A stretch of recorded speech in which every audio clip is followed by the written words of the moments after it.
النهارده احنا هنتكلم عن حاجة احنا محتاجين نسمعها. عارفة اما تكون في كلام معين انتي محتاجة تسمعيه، حتى لو انتي مش واخده بالك ان انتي محتاجة تسمعيه، بس دايما احنا محتاجين نشوف نظرة مستقبلية كده عن الدنيا اللي احنا المفروض نعيشها، وبعدين مش مستقبلية قوي، يعني هي مش مستقبلية مستقبل بعيد، لا هي عن الحياة اللي انتي المفروض تعيشيها النهاردة، الحياة اللي انتي المفروض تعيشيها بكرة مع اهلك ومع كل الناس اللي حواليك، اذا كان بقى في دايره واسعه قوي او في اقل دايره، يعني حتى لو مع جوزك. لانه ببساطه يا بنات، انت لو ما عشتيش انت مكبره نفسك، انت حاسه بنفسك مقدراها وعارفه انت ليه بتعملي كده عشانك، لو بداتي انك تيجي على نفسك كل الناس تيجي عليكي، محدش هيعمل لك حساب.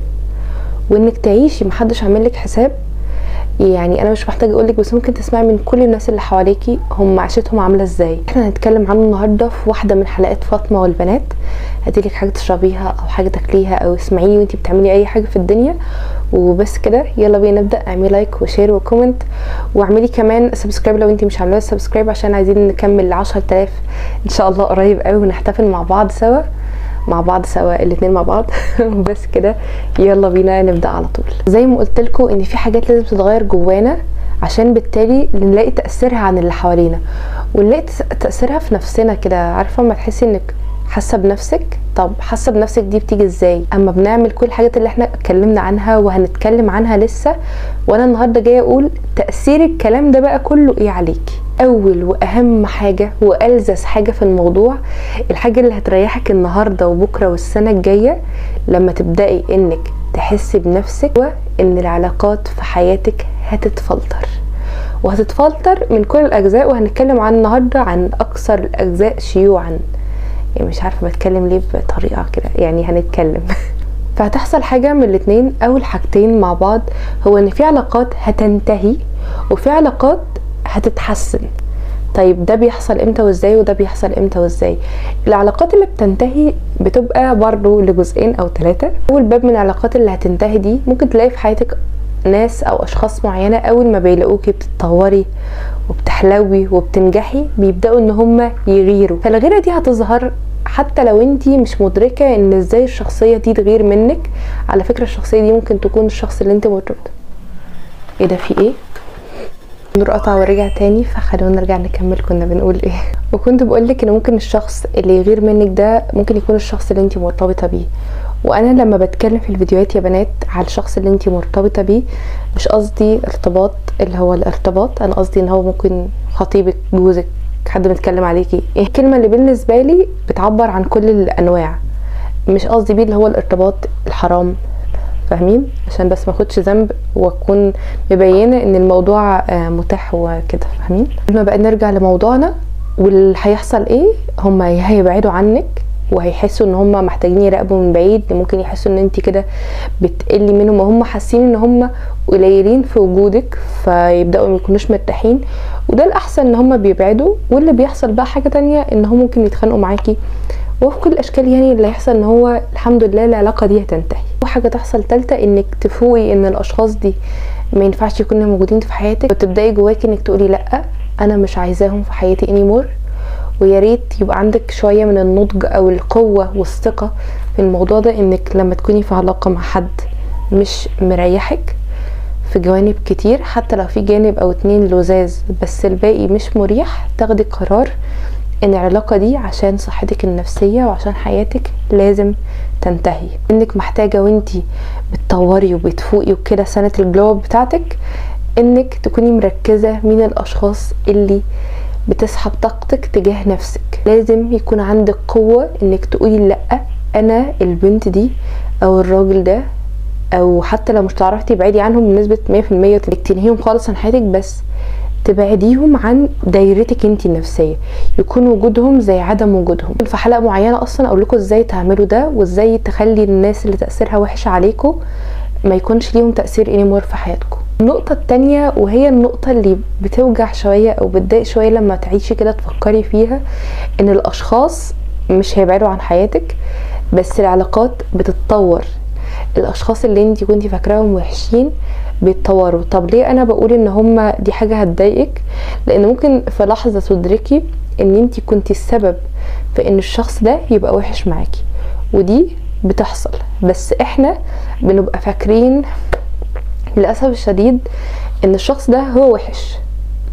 طب هل انا شفت انا بستقبل الحلو او الوحش بتاعه ازاي؟ لا، ممكن شخص هو كويس جدا بس عشان انتي وجودك في حياته مخليه وحش. فلما تبداي انتي بقى تفوقي لنفسك وتتطوري وتركزي مع نفسك وتبقي احسن وتبقي شخص الطف وتبقي يبداي هو يشوف فيكي حاجه، يلاقي ان هو طب ما يحاول تاني، انتوا الاتنين تتطوروا وتتحسنوا مع بعض. وده انا بشوفه اكتر في العلاقات اللي هي شخصين متجوزين او مخطوبين او كذا، لو علاقتهم فيها جانب من الوحاشه، لو حد فيهم قرر يتغير، يتعامل بلطف، يبقى احسن، او ايا كانت المشكله يحلها جديا، يكون هو المشكله، يدرك ان في عنده مشكله فيحلها، فيلاقي الطرف التاني بيتحسن. فدي بتبقى حاجه كده اللي هو حاجه حلوه، العلاقه مش بتنتهي واتحسنت، بس بتبقى لحظه وحشه كده اللي هو ده انا اللي كنت مبوخاها، فاهمين؟ وبتبقى لحظه وحشه كمان بالنسبه لنا كبنات، لان احنا يعني بحس ان البنات بتتصدم لما تكتشف ان هي كانت الشخص السيء في روايه احدهم. فدي بتبقى حاجه وحشه شويه، بس في نفس الوقت حلوه ان العلاقه ما انتهتش. وفي رحله فلتره العلاقات دي اللي بيدخلك فيها ربنا وانت كمان بتخشي فيها قوي، هتبداي تكتشفي ان في علاقات انت بجد العلاقات دي انت مش عايزاها في حياتك. مش بس علاقات كنت انت فيها وانتهت، لا، علاقات لسه بتبتدي. انت بتبقي عارفه مين الشخص اللي اصلا تتكلمي معاه ومين اللي لا ما ينفعش تتكلمي معاه اصلا، يعني اصلا حد ما تعرفيش تديله فرصه. نفترض دلوقتي ان انت علاقتك بربنا حلوه قوي والدنيا لذيذه وانت بتبني نفسك وبتطوري من نفسك وعايشه بقى في كامل الراحه النفسيه، وتلاقي اشخاص مزعجه او اشخاص، عارفين اما تكونوا داخلين علاقات، والموضوع ده على ما اظن كلنا يعني مرينا بيه، انت داخله علاقه وعارفه ان فيها كلكعه، انت عارفه ان العلاقه دي هتجيب لك وجع دماغ، بيبقى في احساس جوانا ان البنت دي كويسه بس فيها حوارات، او ان الشاب ده كويس جدا بس مش مرتاحه بنسبه 100% اللي انا اكون واثقه فيه او ان انا اعرف اتعامل معاه كويس. انت وقتها تمنعي الموضوع ده، اصل اللي هو هكون مرتاحه، يعني ماشيه بالموضوع ده في كل حاجه، يعني انا اكون مرتاحه واجيب لنفسي حاحه، اكيد مش هتجيبي لنفسك حاحه ان شاء الله. فانتي هتبداي انه لا، انا مش هزعج نفسي، انا مش هدخل اي حاجه ممكن تعكر مزاجي ولا بنسبه 1% حياتي. وفي المقابل اوقات للاسف الشديد هتلاقي البنت اللي مش مرتاحه مع نفسها، اللي مش لاقيه نفسها، للاسف ممكن تلاقيها بتخش في علاقات كتير في نفس الوقت، او علاقات كتير تطلع من علاقه تخش في علاقه تلاقيها بتخاطب كتير مره بعض. انا مش بتكلم في كونسبت النصيب او كل الكلام ده، بس بتكلم في نقطه ان هي ايه، مش بتعرف تدخل مين حياتها ومين لا، حتى لو نصيب بس هو كان كويس مبقاش كويس، انا مش دعوه بكل الكلام ده. انا بتكلم في كونسبت انه اي حد ممكن تديله فرصه. في ناس بتبقى باينه من البدايه قوي ان الاشخاص دي انا ما ينفعش اديها فرصه، وانتي يعني دماغك بتجيبك انك معلش هديهم فرصه، متديش لحد فرصه. اخر حاجه هقولها في فلتره العلاقات دي، انك عمرك ما هتبقي اي حاجه في حياه اي راجل، يعني وانس انك حتى مع اي حد انت هتبقي ليكي مركزك وليك شأنك، مش هتبقي سدخانه، مش هيكون حد بيضيع وقته معاكي. خلاص انت العلاقه اللي انت دخلتيها يكون كل شيء يا انا مش هنا، فاهمه النقطه دي؟ فده هيمنع عنك بقى الكثير والكثير من الدراما. يعني شوفي البنات كلها بتخش في الدراما قد ايه انت اصلا انت بره، انت اوت من الموضوع ده خالص، انت انا هي انا اصلا مش هنا، فاهمه؟ وبعدها على طول بعد ما العلاقات تتفلتر والدنيا تبقى بيس نبتدي بقى ايه نلاحظ في ان احنا بقينا اصلا تحفه. ازاي انتي مركزه قوي مع طريقه لبسك، ازاي انتي مركزه قوي مع كلامك، ازاي بتفلتري الكلام وانتي عشان الفلتره النهارده في حلقه الفلتر لبسك، وجودك، كلامك، طريقه مشيتك، كل حاجه فيكي كده بيرفكتو، حتى لو مش بيرفكتو بالنسبه لاي حد في الدنيا، بس عارفه ما تكوني بتعملي حاجه انتي حاسه بالحاجه دي قوي وانتي بتعمليها، فانتي موجوده في الحاجه دي قوي، كل الناس بتحس بيها، حتى لو ايه كل الناس بتحس بيها، كل الناس بتحس انه انتي دخلتي المكان. انا مش دعوه بقى بان انتي تلفتي الانظار بتاعت كل المكان ده والجو اصلا الواحد لما بيسمع الحاجات دي يحس اللود، انا محتاجه بقى اخش ابهرهم دلوقتي. انتي مش محتاجه تخشي تبهري حد، انتي محتاجه تكوني موجوده بكل طاقتك، في لبسك بكل طاقتك، في طريقه كلامك بكل طاقتك، في شغلك بكل طاقتك، انت موجوده. ما تدخليش في دماغك ان انا لازم الفت النظر ولازم الناس تخش احنا مش داخلين على ريد كاربت ويعني اصلا حوار لفت النظر وانا اخش بقى الفت نظر كل الناس بقى فينا، مين هيصوروني يعني وانا داخله يعني بجد يعني I don't care اصلا ان انا حد يشوفني، انا داخله المكان عايزه اروق على دماغي، فانا دلوقتي طاقتي فين ان انا اروق على نفسي.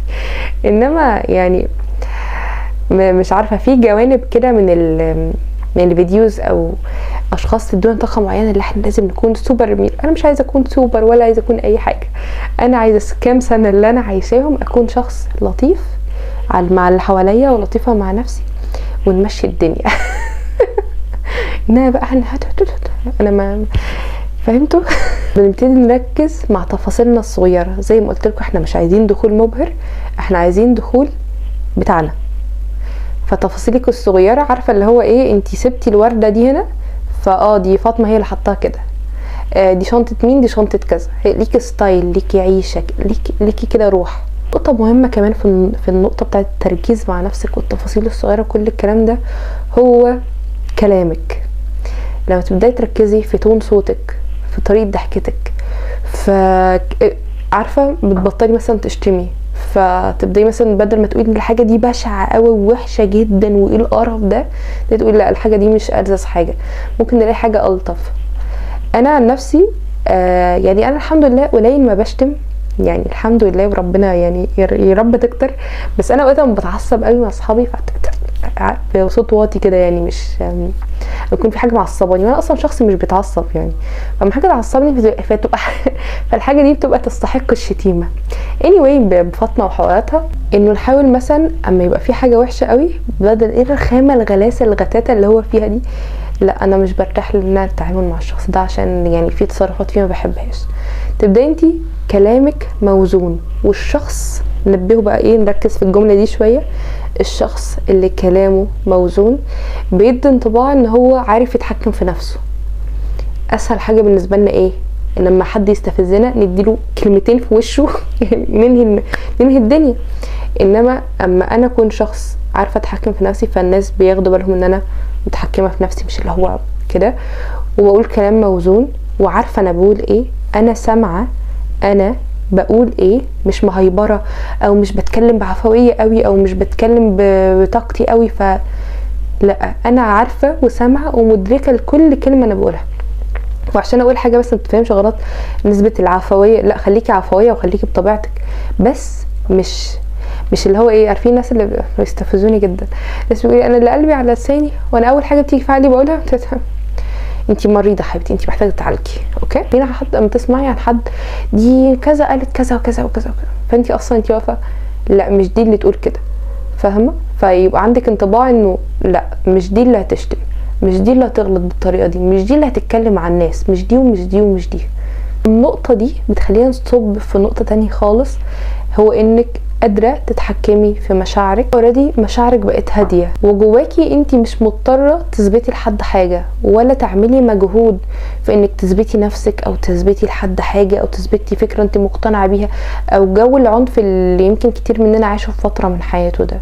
دلوقتي انتي قادره تتكلمي عن نفسك صح، تاخدي حقك بهدوء، انتي عارفه نفسك صح وفاهمه كلامك وفاهمه تصرفاتك، ما عندكش حد اللي هو انتي عملتي تصرف معين في حد يقول انتي عملتي كده ليه او كذا، مش عارفه اصل انا كنت متوتره، اصل انا مش عارفه ايه. لا انتي عارفه كل تصرف في حياتك انتي عاملاه ليه، لان انتي هاديه، انتي عارفه حتى لو بتعصبي قولي والله انا كنت متعصبه في الوقت ده، بس ايه ما عندكيش تصرفات طول الوقت كده. يعني لو غلطتي مره مش كل مره تغلطي نفس الغلطه، والغلطه مش بتبقى بس بتاذيكي، ممكن تعملي كوارث تانية. والرحله دي في مشاعرك يا بنات وفي طريقه كلامك وفي تصرفاتك، كل ده احلى حاجه فيها والذذ حاجه فيها. زي ما قلت لكم احنا بنفلتر العلاقات وبنفتح صفحه جديده لفرص كتير جدا ممكن تيجي في حياتنا. مين مش عايز في حياته شخصيه، مش عارفه اقولها ازاي، بس شخصيه يعني هي نختصرها في انها تكون فعلا شخصيه. مين مش عايز حد كده في حياته، يكون فاهم هو بيعمل ايه وليه، يكون فاهم هو بيتكلم ازاي، البنات اللي ما عندهاش روح او ماشيه كده ورا التيار او ماشيه ورا الترندات او للاسف بقوا شبه بعض، وبقوا كتير. بقاش في البنت اللي عارفه هي فين وبتعمل ايه وليه. كل الصفات دي للاسف بقت قليله. ده اللي انا عايزه اقوله، انت هتفتحي لنفسك فرص في العلاقات، في الشغل، في الصحوبيه، في الرجاله، في كل حاجه في حياتك، حتى في شغلك. على فكره لو انت بتدوري على شغل وانت واثقه في نفسك وانت عارفه انت رايحه الشغل ده ليه وعارفه امكانياتك ايه وعارفه تقدري تقدمي ايه ومتعرفيش تقدمي ايه، كلهم عايزين كده. يعني مين HR او مين اي ان شاء الله شغاله في محل، هو الراجل عايزك شخصيه واضحه، شخصيه سالكه، شخصيه عندها 1 2 3 ومترجعش في كلامها. ممكن بقى ايه تقعي في حد نص زي اللي انا وقعت معاه، كنت 1 2 3 وما برجعش في كلامي، بس هو اللي طلع نضال.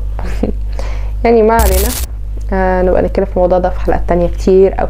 حاجه كمان عايزه اقولها، بس الحاجه دي بجد في الجون، انه اول ما تلاقي الاشخاص معينه كده بيقولوا عليك انك بقيتي مغروره او بقيت شايفه نفسك، واشخاص تانية بيقولوا عليكي انك قد ايه جميله وعسوله ولطيفه ومحترمه وكل الكلام ده، اعرفي انك على الطريق الصح. واخيرا يا بنات، من اللي انا عايزه اقوله من الفيديو ده ومن القناه ومحتواها ومن كل حاجه بنناقشها مع بعض هنا، انه الموضوع ولا هو في لبسك ولا هو في ستايل بتظهري بيه ولا هو المكان اللي انت موجوده فيه. الموضوع في انه انت تشوفي نفسك صح، ترجعي لطبيعتك تاني، ترجعي للطبيعة اللي ربنا خلقها علينا. ولو عرفتي ترجعي للطريق ده هتلاقي ان كل حاجة بتجيلك، كل حاجة بتتغير.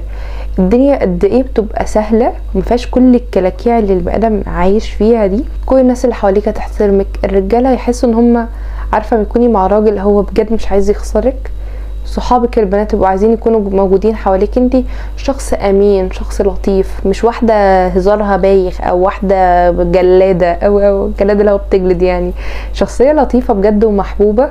والاهم من ده كله هتكوني نفسك وهتحسي براحه عمرها ما هتيجي ولا بالتمثيل ولا بالتنازل. اكيد خليكي معانا في كل الفيديوهات اللي جايه عشان اللي جاي اقوى ان شاء الله. وبس كده، كنا معا في واحده من حلقات فاطمه والبنات. مش هبطل اقول اعملي لايك وشير وكومنت علشان عايزين نوصل ان شاء الله ل 10,000 قريب، ونحتفل ونجيب تورتايه وناكلها كلنا مع بعض. انا هاكلها معاكم يعني، مش هتاكلوها معايا. بس كده يا بنات، دمتم سالمين والسلام عليكم.